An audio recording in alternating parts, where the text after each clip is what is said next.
नमस्कार दोस्तों, हरियाणा स्वाभिमान के इस एपिसोड में आप सबका स्वागत है। मैं हूं राजेश कुमार और आज हम चर्चा करेंगे हरियाणा कांग्रेस में जो पिछले दिनों खास तौर से कल जिस तरीके से कुमारी शैलजा, रणदीप सुरजेवाला और किरण चौधरी ने संयुक्त रूप से जो प्रेस कॉन्फ्रेंस की है, उसके संदर्भ में जो एक गुटबाजी के तौर पर और कांग्रेस में ही अगर बात करें तो हुड्डा को घेरने की जो एक मुहिम के तौर पर देखा जा रहा है, उस विषय पर आज हम चर्चा करेंगे। और इस चर्चा में मेरे साथ हैं हरियाणा स्वाभिमान के संपादक वरिष्ठ पत्रकार बलराम शर्मा जी। उनसे समझेंगे, जानेंगे कि हरियाणा की राजनीति में, खासतौर पर कांग्रेस की राजनीति में यह मुहिम क्या रंग खिलाएगी और भूपेंद्र सिंह हुड्डा को घेरने में ये तिकड़ी कामयाब रहती है या नहीं रहती है। तो चर्चा की शुरुआत करते हैं। सबसे पहले आपका स्वागत है बलराम जी। धन्यवाद राजेश जी। और कल चंडीगढ़ में एक प्रेस कॉन्फ्रेंस जी, जिसमें आला कमान में अच्छी खासी बैठ रखते हैं किरण चौधरी जी, कुमारी शैलजा जी दलित चेहरा हैं, और रणदीप सुरजेवाला जी जिनके समर्थकों का उत्साह आजकल कर्नाटक जीत के बाद कुछ ज़्यादा ही जी जी चरम पर है। ये तीनों एक साथ जिस तरीके से एक मंच पर आए, इसे आप किस रूप में देखते हैं? देखिए, पिछले दिनों जो कांग्रेस के प्रभारी थे यहाँ पर आए थे और उस दौरान एक मीटिंग हुई थी चंडीगढ़ में। उन सभी विधायकों से, कांग्रेस के विधायकों से, कांग्रेस के पूर्व विधायकों से और कांग्रेस के जो लीडर हैं उनसे सबसे मुलाकात की थी और सामूहिक एक मीटिंग भी बुलाई थी। उस मीटिंग में कुछ हुड्डा समर्थकों के, कुछ कुमारी शैलजा समर्थकों के, कुछ लोगों के नारे लगे थे भावी मुख्यमंत्री के।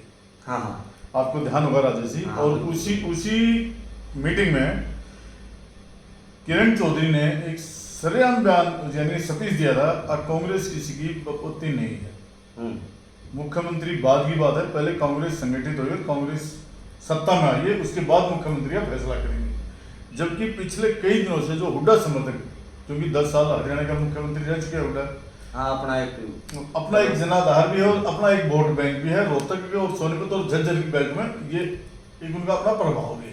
जाटलैंड के कह सकते हैं आप, किसान वर्ग कह सकते हैं, या जो भी है उसमें प्रभाव भी है। लेकिन पिछले कई दिनों से भूपेंद्र सिंह हुड्डा जो खेमा है, भूपेंद्र सिंह हुड्डा को तो मुख्यमंत्री की बात कर ही रहा है, साथ में हुड्डा पर भी ये आरोप लग रहे हैं कि वो दीपेंद्र सिंह हुड्डा को आगे बढ़ा रहा है। हाँ, उनके समर्थकों द्वारा वैसे ये बात प्रचारित की जा रही है, भावी मुख्यमंत्री के रूप में दीपेंद्र सिंह हुड्डा को प्रोजेक्ट कर रहे हैं। क्योंकि कुमारी शैलजा बहुत सीनियर है, रणदीप सुरजेवाला जी बहुत सीनियर है दीपेंद्र से। कद के हिसाब से भले ही दीपेंद्र कई बार रोहतक पार्लियामेंट से लगभग 3 बार सांसद रह चुके हैं, राज्यसभा में चले गए, लेकिन एक राजनीतिक जो कद है वो कुमारी शैलजा का या रणदीप सुरजेवाला का, किरण चौधरी का, उससे काफी सीनियरिटी में आते हैं। तो ये लोग क्यों चुप रहेंगे? सबका अपना राजनीतिक अस्तित्व है। हाँ, ये तीनों अब जो संगठित हुए हैं उनको ये दिखा दिया प्रदेश में, अब भैया हम हुड्डा के खिलाफ एक लड़ाई लड़ेंगे। आपके ध्यान हो, आगे चौधरी भजनलाल जब मुख्यमंत्री होते थे तो भूपेंद्र सिंह हुड्डा, चौधरी वीरेंद्र सिंह, कर्नल राम सिंह, ये राव इंद्रजीत, ये एक ग्रुप होता था। और आपके झज्जर में एक विशाल इन्होंने रैली भी की थी, अब जलयुद्ध के नाम से, शायद 2 मार्च समथिंग, मुझे डेट पूरी याद नहीं। तो एक कांग्रेस का एक पिछला कल्चर ही रहा है, और अपने जो भी होते हैं उसके खिलाफ ये गुटबंदी शुरू करते हैं और उसको हराने के लिए वो कुछ काम करते हैं। तो कहीं ना कहीं ये माना जाए कि राजस्थान के बाद आने वाला जो सिरदर्द है कांग्रेस पार्टी के, ये वो हरियाणा में। देखिए, राजस्थान का आपने जिक्र किया, आपके राजस्थान चुनाव में हरियाणा के नेताओं की दखलंदाजी बहुत ज्यादा रहेगी। हालांकि इस पे ये टॉपिक नहीं था, लेकिन मैं फिर भी बता दूं, क्योंकि पिछले दिनों दुष्यंत चौटाला, दिग्विजय चौटाला राजस्थान में लगे हुए हैं, कुलदीप बिश्नोई राजस्थान में अपने ओपीए हुए हैं, और भूपेंद्र सिंह हुड्डा, क्योंकि अपना दीपेंद्र सिंह हुड्डा की ससुराल राजस्थान में है, मिर्जा परिवार में शायद, ठीक है, मिर्जा परिवार में, तो सभी का ध्यान वहां भी है और वहां का राजनीतिक का यहाँ पर भी रहेगा। कुल मिलाकर के जितना विपक्ष, जो कांग्रेस का विपक्षी है, जो कांग्रेस के अंदर ही जो विपक्ष है, मतलब हुड्डा के जो विपक्ष है, वो सब संगठित होने शुरू हो गए हैं। इसमें एक आपने नाम नहीं लिया, कैप्टन अजय सिंह का। जी, कैप्टन अजय सिंह कांग्रेस का बहुत सीनियर लीडर है, और उसके तरह से देखे तो अहिरवाल में उसकी कांग्रेस में अच्छी उसकी पकड़ भी है, उसका बेटा भी विधायक है। और दूसरा, अब मैं इसी कड़ी में आपको लेके चलता हूँ बिहार की तरफ, क्योंकि लालू यादव की और कैप्टन अजय की सीधी रिश्तेदारी है। और आज जो केंद्र में जो विपक्ष संगठित हो रहा है उसमें लालू यादव का अहम रोल है।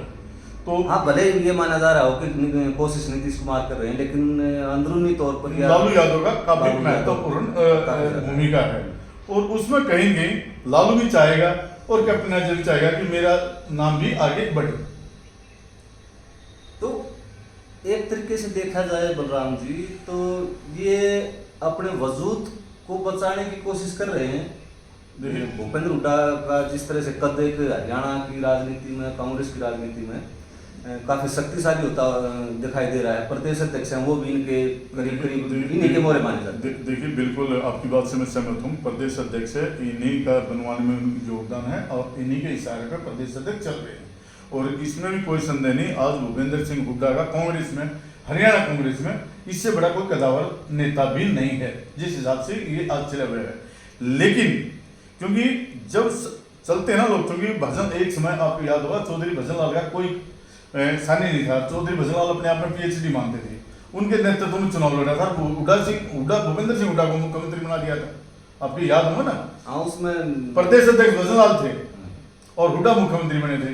तो कांग्रेस कब किसको हाँ जी यूज करती है, कब किसको मक्खी की तरफ बाहर निकाल देती है, ये कांग्रेस हाईकमान। और जब से कर्नाटक का चुनाव हुआ है, राहुल जी की जो बात थी कमजोर नहीं है, अब वो मजबूती के साथ एक लड़ाई लड़ रहे हैं।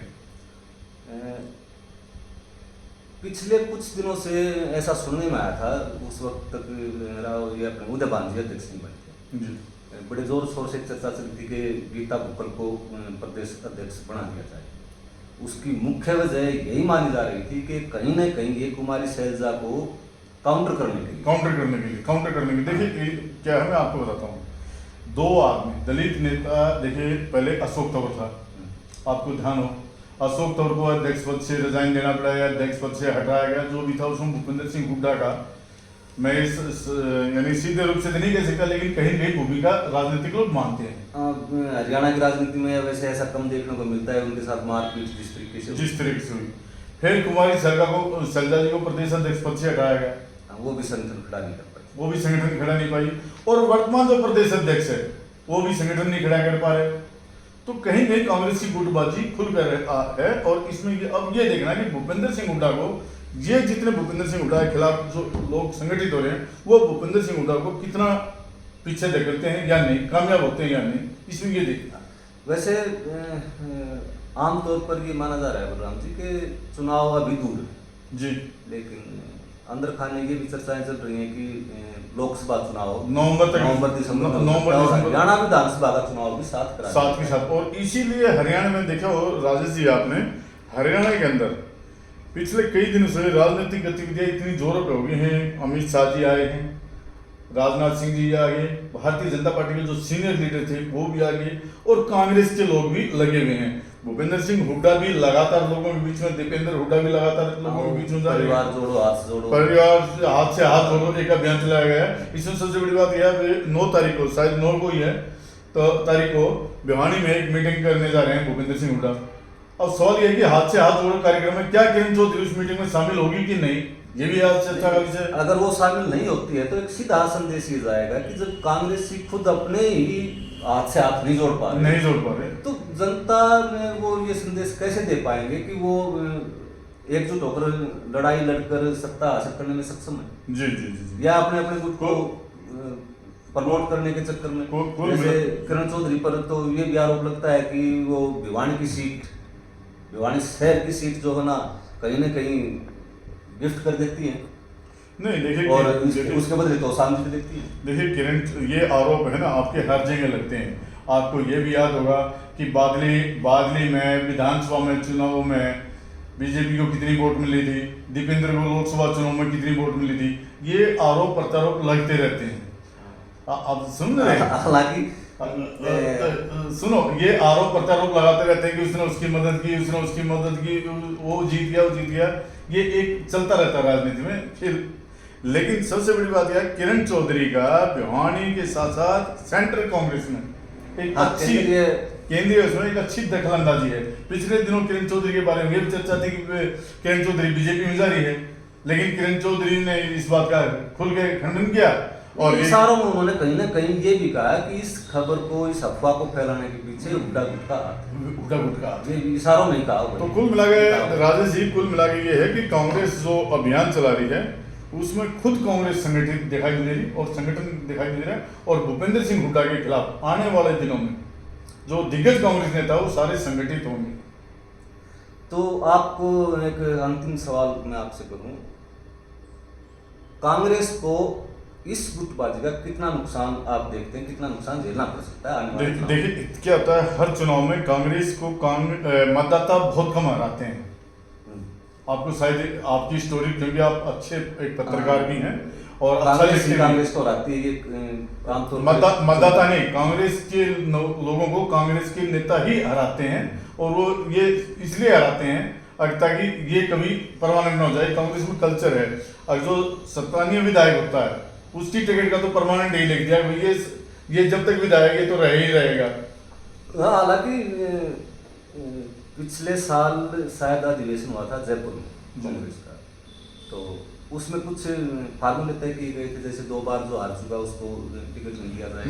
मैं 2 बार हारने वाली बात नहीं, मैं कह रहा हूँ जो विधायक बने हुए हैं, आप जितने विधायक ऐसे में तो फिर रणदीप सुरजेवाला का भी टिकट कट सकता है, अगर वो जयपुर अधिवेशन अगर हो तो सुरजेवाला का टिकट तक कर सकता है। नहीं, सुरजेवाला की टिकट की बात यह है कि सुरजेवाला की आज कुछ ऐसी चीजें हैं कि सुरजेवाला जी हाईकमान के बहुत काफी क्लोज है, खासतौर पर कर्नाटक चुनाव, और कर्नाटक चुनाव से पहले भी वो मीडिया इंचार्ज बने हुए थे, आपको पता है अच्छी तरह। लेकिन उनकी अच्छी एक पकड़ है, सुरजेवाला की टिकट काटना नामुमकिन है, ठीक है। अब भूपेंद्र सिंह हुड्डा किन को टिकट दिलवा पाएगा अपने समर्थकों को, एक अलग किस्सा है। हाँ,